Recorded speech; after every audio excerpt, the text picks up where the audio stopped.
This is the Ultrarunning History Podcast. I'm your host, Davey Crockett. Thanks for coming. This is episode 141, the 11th part of the Grand Canyon Rim to Rim series to enhance your next Grand Canyon run. Grand Canyon, Grand Canyon, Grand Canyon, Grand Canyon. I recently published my book, Grand Canyon Rim to Rim History, which included many newly discovered stories that I had not previously included in this podcast. So in this episode, I will revisit the years between 1950 to 1964 and share what was happening in the Inner Canyon, including one of the greatest hoaxes ever in the canyon. Connect with history this October. Come run my 50 or 100 mile race on the historic Pony Express Trail in the West Desert of Utah. Run in the hoofprints of history in the true Wild West and come meet me. Go to ponyexpress100.org and run on Friday, October 20th, 2023. Run, come see what this river has done. Carve the walls of Grand Canyon with the colors of the rising sun. In 1950, two 15-year-old boys from Los Angeles discovered that hiking rim to rim was a lot harder than they thought. While resting down at Phantom Ranch, they ran up an $8 unpaid bill and then decided that there was no way that they were going to hike back up. It was reported, So the two youths borrowed a pair of mules at the ranch and rode to the top, tethering the mules at the head of Bright Angel Trail. The boys next headed south, stopping en route to Williams, Arizona at a service station where they pilfered $20 from the station's cash drawer. Their trip ended there after some officers arrested them. On October 29, 1950, the Phantom Ranch caretaker received a telephone call from a Mrs. Jerry Evans of Cody, Wyoming, in the afternoon requesting dinner and overnight accommodations for 3 people calling from the gauging station on the Colorado River near Black Bridge. There was nothing unusual in this, as late hikers often showed up at Phantom Ranch around dinner time. But then Mrs. Evans walked up to the ranch, attractively attired in a fresh green silk dress, complete with matching handbag, and of all things, high-heeled pumps. The caretaker, Mrs. Malone, did a double take. The lady said, "We're the folks that landed on the sandbar in the helicopter a little while ago." The pilot, Edwin Montgomery, walked in and explained that his helicopter's motor had conked out over the canyon, but he had glided to a sandbar, and they walked a half-mile to Black Bridge. They established a record as the first Phantom Ranch guests to arrive by helicopter. The next day, the 3 rode out of the canyon on mules. A few days later, Montgomery and 2 of his employees made repairs. When they attempted to fly out, they flew only about 1.5 miles downstream before the motor stopped and the plane dropped into the water. A team of mules pulled the craft out of the water. There it sat near the bottom of the Bright Angel Trail. The machine had to be dismantled and packed out of the canyon by mule. Neglect was noticed in 1950 because the federal government had cut back on Grand Canyon funding for 8 years, starting with World War II. Appropriations to the park were only about 50 cents per park visitor. Rotting benches were seen and trails were in poor shape. Rangers were only paid $1.50 per hour and could not work overtime. Some new projects were started. A water storage system was built at Cottonwood Campground to help deal with occasional water outages. A crew of 8 worked there for 3 months. In 1951, about 8,000 people rode the mule train to the bottom of the Grand Canyon, and about 1,000 stayed overnight at Phantom Ranch. Hundreds of additional people descended on foot. The 1952 winter snowfall was so severe that in January the Kaibab Trail was closed for the winter. 2 employees of Utah Parks Company rode a snowcat to the North Rim to repair the telephone line, but they found the wires broken by so many fallen trees and in such a tangled condition that the repair work was abandoned. Blackbridge received a new coat of paint. It took 2 men 6 days to paint the 440-foot-long bridge hanging 100 feet above the river. On June 13, 1951, Havasupai chief Big Jim died at the age of 95. He had been born in the 1850s at Indian Garden. Big Jim had been a guide for years in the area as his homeland became a tourist destination. On June 17, 1951, the first canyon guide died while on the job. Lee Smith and another guide, Lee Roberts, had gone about 100 yards down Bright Angel Trail to assist a third guide who was having trouble lining up some unmounted mules he was taking down to bring a hiking party back from the bottom of the Grand Canyon. After lining up the mules, Smith and Roberts started back up the trail. They both mounted the mule Roberts had ridden down. The doubly loaded mule lost its footing, rolled down to the next switchback with the men about 50 feet. The last drop was 18 feet straight down. The 2 men were taken to the hospital where Smith died from a fractured skull. Roberts recovered, and so did the mule. More than 100 tourists that were lined up near the top witnessed the tragedy. Smith's wife and daughter also worked at the Grand Canyon.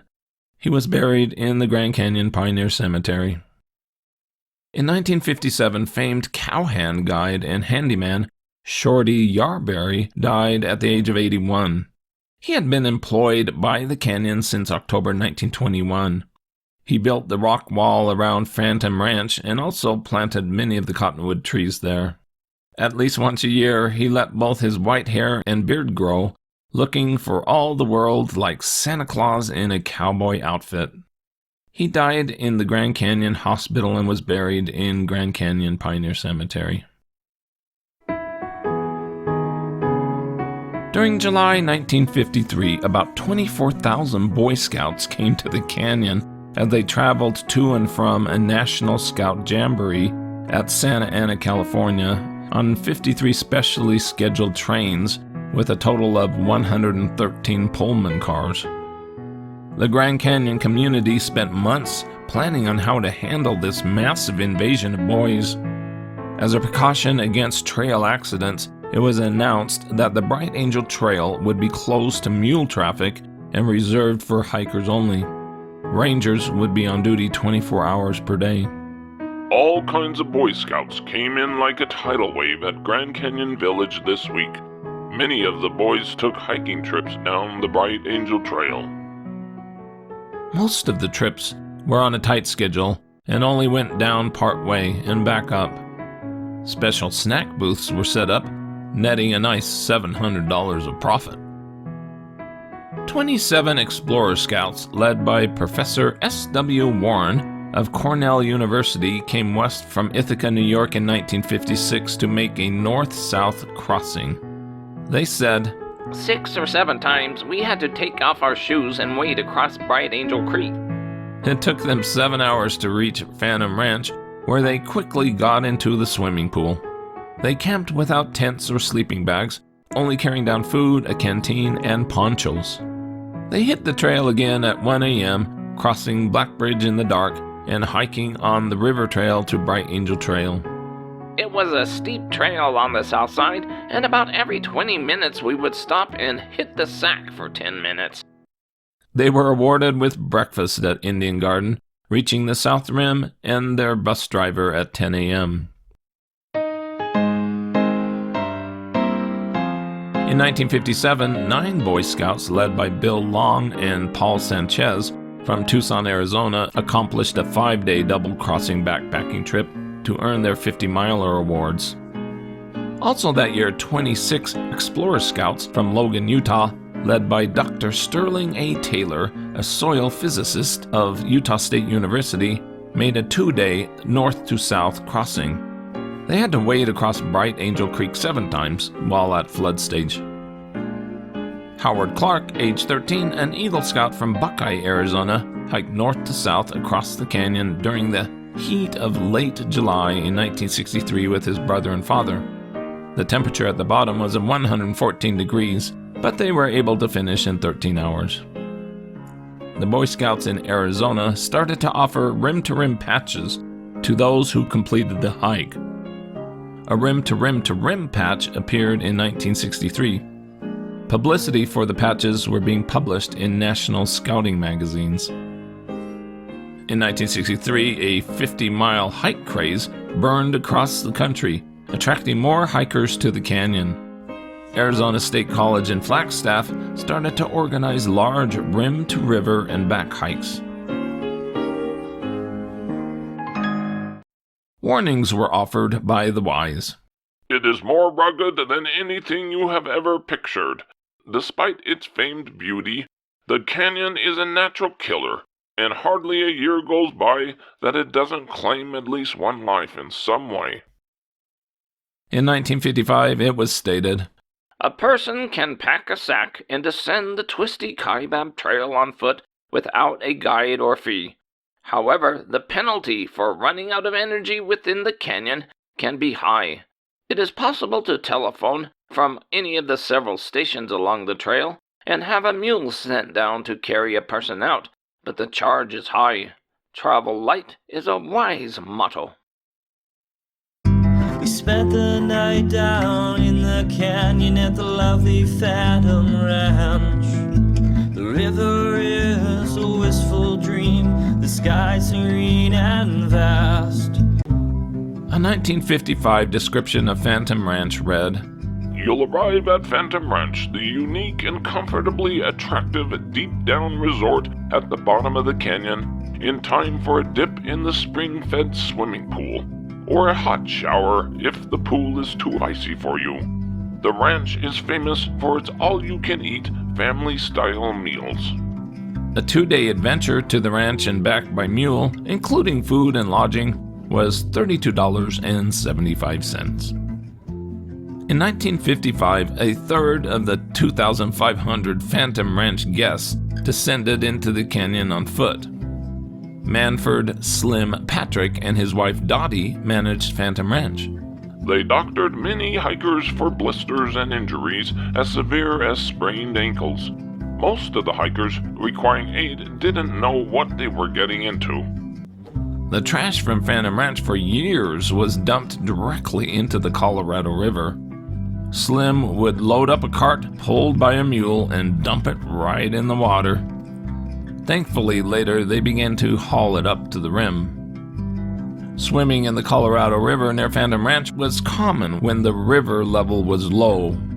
But the extreme danger was illustrated on June 20th, 1955, when Harold Nelson, age 30, a civil service worker from San Diego, California, was swept down the river while swimming without a life jacket with 2 others when the river was high. His body was found about 2 weeks later, about 35 miles downriver by a boating party who buried him and marked the spot. Alan Cureton from Williams, Arizona, was the grandson of Prof. Thomas Cureton, see episode 136. When he was 17 years old in 1954, he accomplished his first rim-to-rim hike with his father, Carl Cureton. They backpacked with 20-pound packs, covered only about 12 miles per day. On the way back on the Tonto Trail, camped at Burrell Spring, they were startled by a low-flying helicopter. Their campfire attracted the helicopter, which was looking for a lost hiker from Los Angeles. The helicopter landed, and upon discovering the mistake, took off again, while the hikers, who were not lost, breathed a sigh of relief, for the sight of the helicopter approaching brought fears of emergency news from home. They continued on the Tonto Trail all the way to Hermit's Rest, making a long double crossing of more than 60 miles. The lost hiker was found stuck on a cliff and rescued. By 1962, Cureton had made 48 trips into the canyon including a long 90-mile hike lengthwise. When the North Rim closed each year during mid-October, it was not evacuated for the winter of all workers. During the winter of 1955-56, Louis Dutch Hillis, age 59, and Violet Hillis, age 58, maintained the North Rim alone from October to May, living up in a cabin. To borrow a cup of sugar, Mrs. Hillis had a choice between snowshoeing 44 miles northward to Jacob Lake, Arizona, or taking a long step down the mile-deep chasm to Phantom Ranch. The couple would read books in the evening by gas lantern and keep warm by a wood-burning stove. During the day, they would shovel deep snow from rooftops, including the 50-foot water tower. They would snowshoe from cabin to cabin and feed the squirrels. Periodically, they would receive supplies from a strange but effective snow vehicle on skis from Jacob Lake. Mail was delivered to Phantom Ranch, requiring the tough hike down and back to retrieve. The thing that they missed the most was newspapers, but they would listen to one radio station. In May, 180 employees would return to host the 45,000 tourists that would arrive during the season. During the early fall of 1957, Margaret from Window Rock, Arizona, took a mule trip with her husband and another couple down to Phantom Ranch. They were the only visitors at the ranch and were taken care of by two wonderful caretaker couples. On their return 10-hour trip on mules, including rest, they spotted a very unusual sight for the first time. We saw a rather portly man coming bounding down the sharp turns, and we asked him why the hurry. He replied that he had made a quick date with the river. We commented to ourselves that the poor foolish man would probably die from a heart attack at the rate he was going. But we saw him coming back while we stopped for about an hour at Indian Garden to eat lunch and rest. We learned that only 3 days before, he had boarded a plane from his native Switzerland to fly to America for a vacation. Running up and down these steep slopes was just like play to one who had spent a lifetime climbing the Alps. During May 1959, one of the greatest hoaxes in the canyon history took place, hoodwinking park authorities. On May 13, 1959, a deserted canoe was fished out of the Colorado River near Phantom Ranch. Included was a log document attached to the canoe by a string that indicated that Earl L. Francis, age 27, an artist from San Manuel, California, had left Lee's Ferry a week earlier on an unauthorized solo canoe trip, and his last log entry was 2 days earlier. A search by air began up and down the river for Francis. The next day, Francis was seen floating down the river above Phantom Ranch in a life jacket with his dog, Cadillac, under his arm. Men on shore yelled out. Francis, in total control, angled toward the shoreline, and he was pulled out by a ranch hand. He was brought to Phantom Ranch for a nice dinner and was described as being in, quote, good shape, despite not eating for 3 days and spending hours and hours in the cold water. Francis told a tale that he swam about 30 miles downriver with his dog for 3 days and stopped for the nights. He was allowed to stay at Phantom Ranch, brought up by mule, and then put up in a hotel for several days until he recovered. He then went back down and hauled his 70-pound canoe up the trail out of the canyon. His story was covered by newspapers all over the country. There were several problems with it that apparently no one ever figured out. One, the details of his tale to the press changed in each interview. 2, he never gave details about how he got by the mini rapids. 3, his canoe arrived at Phantom Ranch only a half day before he did, even though he stopped for 3 nights. 4, it would have been impossible for a dog to remain with him for all those river miles without being tethered. 5, there were many places before Phantom Ranch where he could have exited and hiked out of the canyon. No one seemed to question these inconsistencies. It is speculated that he brought his lightweight canoe down the South Kaibab Trail during the early morning of May 13th, set it afloat later in the day, and then waited until the next day to make his entrance floating in the river. A few years later, Francis built an unauthorized hermit house on public land in the Catalina Mountain foothills above Oracle, Arizona, at a mining claim. After 18 months of wrangling, the government told him he must go. He said that he would never leave the hills, that he was a pioneer prospector in modern times. On August 15, 1966, he sat on a keg of dynamite a few yards from his home and lit the fuse. Death was immediate.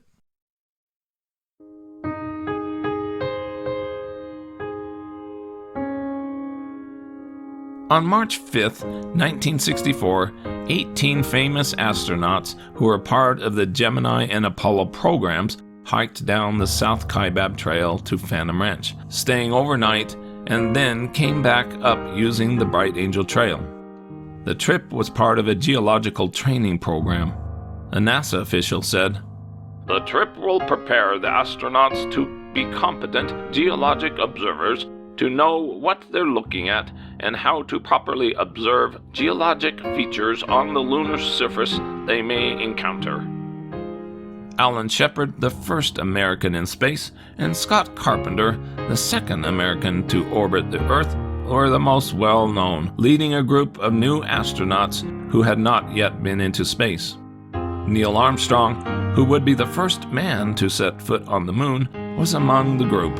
He had previously been down to the canyon. Jay Goza, a chief wrangler, joked, "I hope they aren't afraid of high places." The Phantom Ranch manager, Ben Clark, reported that the astronauts arrived in the evening and, quote, looked real good, with nobody crippled up from hiking, but they were very hungry. They ate a hefty amount of roast beef, mashed potatoes, carrots, peas, cake, and coffee, and then retired early. They were pretty serious young men, and very nice, and they seemed to enjoy the canyon very much. Both Shepard and Carpenter were particularly enthusiastic about the canyon. The pool temperature was down to 39 degrees, and none of the astronauts felt like taking a dip. In the morning, the men left Phantom Ranch at 7:45 a.m., hiked up to Indian Garden, ate lunch, and then rode mules to the top. 8 refused to take the ride and instead made the hike up the rest of the way on foot. Shepard reached the top first at 2:05 p.m., beating the mules by an hour. The following day, the group met with Boy Scouts and held a press conference. Shepard said, "I'm just an old farm boy from New Hampshire, but to me the Grand Canyon was very impressive indeed." 11 more astronauts also took the trip into the canyon the following week. Stay tuned for more Grand Canyon rim-to-rim history.